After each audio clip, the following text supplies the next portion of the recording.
सबसे पहले तो हमें ये बताइए ना कि एचईसी जैसे अहम इदारे में इख्तियारात की जंग और ग्रोहबंदी जो चल रही है उसके हवाले से किसको इल्म है और अब तक इसमें क्या कार्रवाई की गई है? जी बहुत शुक्रिया फरजाना। ये तकरीबन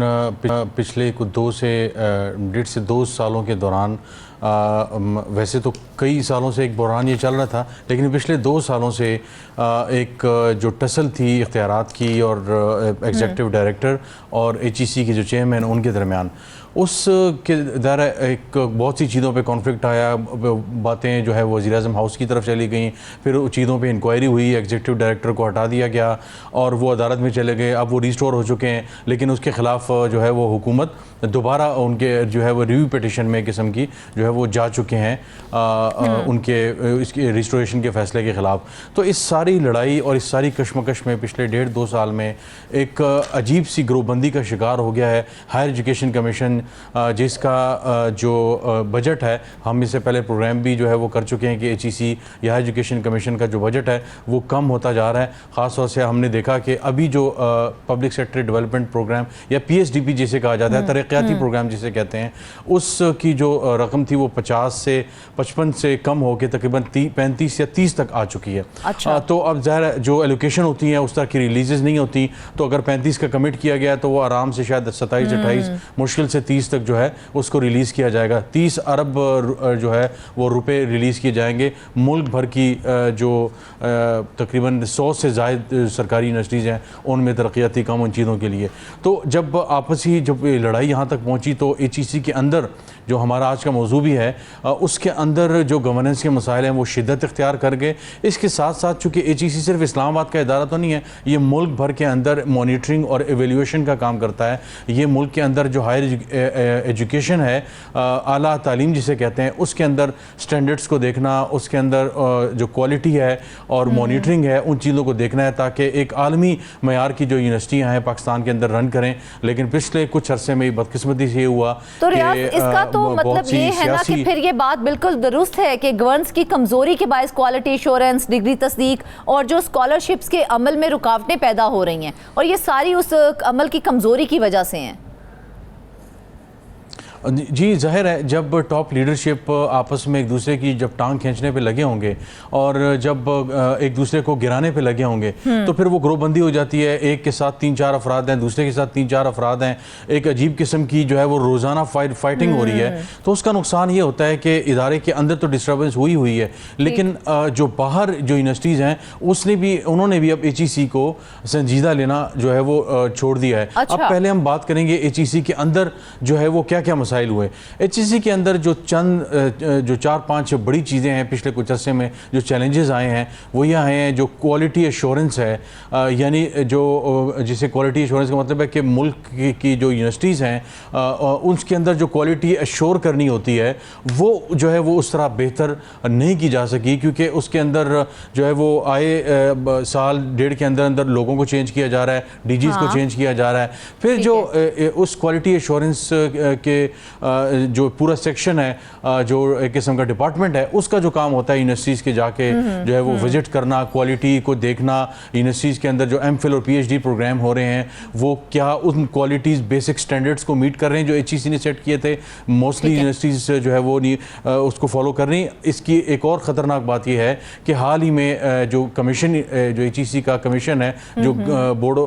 गवर्नर्स कह लें या गवर्निंग बॉडी जिसे कहते हैं, उसकी जो है वो मीटिंग हुई और उसके अंदर जो है 7,682 जो डिग्रीज हैं वो चंद यूनिवर्सिटीज़ की जो प्राइवेट सेक्टर की यूनिवर्सिटीज़ हैं उनको जो है वो वन टाइम जो है वो अटेस्टेशन जो है उनकी अप्रूवल देने की मंजूरी दी गई। अब ये 7,000 से जो ज़ायद डिग्रीज हैं उनकी वजह क्या है कि उन यूनिवर्सिटीज़ या उन यूनिवर्सिटीज़ के कैंपसेस से ये बच्चे पढ़े हैं जिनको एचईसी ने रिकग्नाइज नहीं किया हुआ था, लेकिन एचईसी ने सिवाय कागजी कार्रवाई के, सिवाय अलर्ट जारी करने के और कुछ नहीं किया कि जी हमारी वेबसाइट पे ये नाम मौजूद है, आप यहाँ पे कुछ ना करें। ये भी तो देखा है ना कि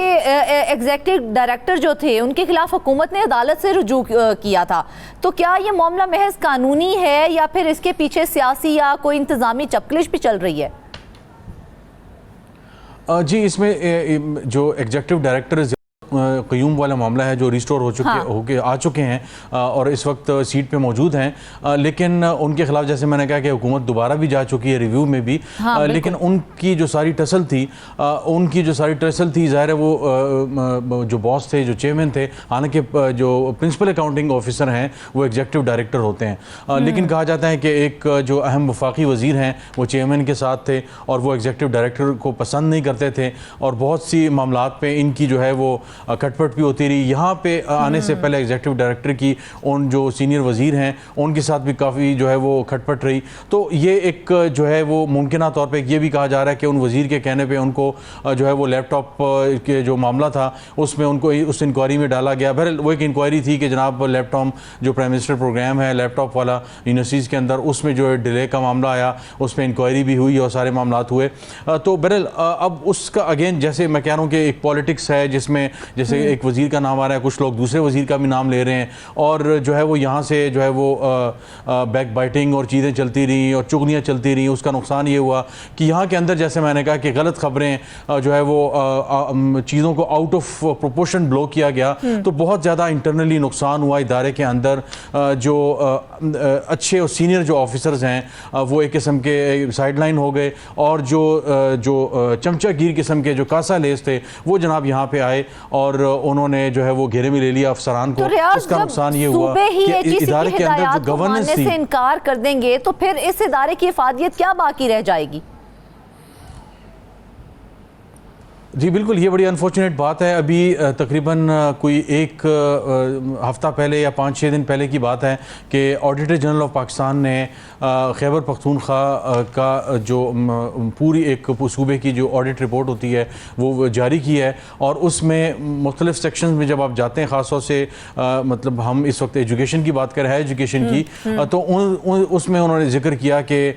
HEC के जो है वो जो ऑर्डर्स हैं उसके बरखिलाफ़ यूनिवर्सिटी ने जो है वो ये काम किया, मेडिकल अलाउंस दिया। एक एबटाबाद की एक यूनिवर्सिटी है, फिर एक बड़ी पेशावर की यूनिवर्सिटी है, बल्कि मैं नाम भी ले लेता हूँ, यूनिवर्सिटी ऑफ पेशावर बड़ी तारीखी और बड़ी यूनिवर्सिटीज़ में शुमार होती है। उन्होंने जो है वो अलाउंसेस जो है वो दिए, तो वो परवाह नहीं करते कि HEC का नोटिफिकेशन है। तो क्या हुआ, ये आज से शायद 4 या 5 साल पहले, इवन 3 साल पहले तक इस किस्म का कोई इक़दाम नहीं होता था। बड़ा डर होता था कि जनाब HEC का ये ऑर्डर है, हम इसके खिलाफ नहीं जा सकते। और इसी तरह सिंध में भी हो रहा है और यही पंजाब में भी हो रहा है कि पंजाब का हाई एजुकेशन डिपार्टमेंट है और इसी तरह जो सिंध का है, KP वालों ने नहीं बनाया, लेकिन उसके बावजूद अब KP वाले ये समझते हैं, यूनिवर्सिटीज़ ये समझती हैं कि HEC के अंदर अपनी इतनी लड़ाइयाँ हैं, हमें क्या ज़रूरत है, हम HEC को सुना, आप अपना काम करते रहेंगे। तो ये जो खौफ ख़त्म हो चुका है एक मॉनिटरिंग और एवेल्यूएशन बॉडी का, उसकी बुनियादी वजह ये है कि घर पर जब लड़ाइयाँ हो रही हैं तो बाहर ये पैगाम जाते हैं कि जनाब वहाँ तो आपस में लड़ रहे हैं, एक दूसरे के खिलाफ अदालतों में गए हुए हैं और मड स्लिंगिंग हो रही है, पुराने केसेस निकाले जा रहे हैं। कि जब हम बात कर रहे हैं यहाँ पे तो ये तकरीबन कोई मेरा ख्याल है 15 साल होने वाले हैं कि जनाब HEC में जो एग्जीक्यूटिव डायरेक्टर है वो अपना टेन्योर मुकम्मल नहीं कर सका। 2011-12 के बाद से ऑनवर्ड्स मुकम्मल तौर पे जो है वो HEC का जो एग्जीक्यूटिव डायरेक्टर है वो पूरा अपना जो टेन्योर होता है वो नहीं कर सका। इनसे सबसे पहले जो थे वो साहब थे, अगर देखा जाए परमानेंट, यानी उससे पहले जो सेक्रेटरी हाई एजुकेशन, सेक्रेटरी जो एजुकेशन थी शाइस्ता सुहेल, वो कुछ अर्सा रही, वो एडहॉक सेटअप पे उनको रखा गया। उससे पहले साहब थे, उनको प्लेजरिज्म पे हटा दिया गया, इनको हटा दिया गया। तो अगर प्रिंसिपल अकाउंटिंग ऑफिसर अपने आप को सिक्योर नहीं समझता तो वो क्या फॉरवर्ड लुकिंग, फॉरवर्ड थिंकिंग जो है वो पॉलिसीज देगा, तो अगेन उसका असर क्या होगा, सूबे जो है वो सूबों के अंदर यूनिवर्सिटीज है उनको किसी किस्म की परवाह नहीं है।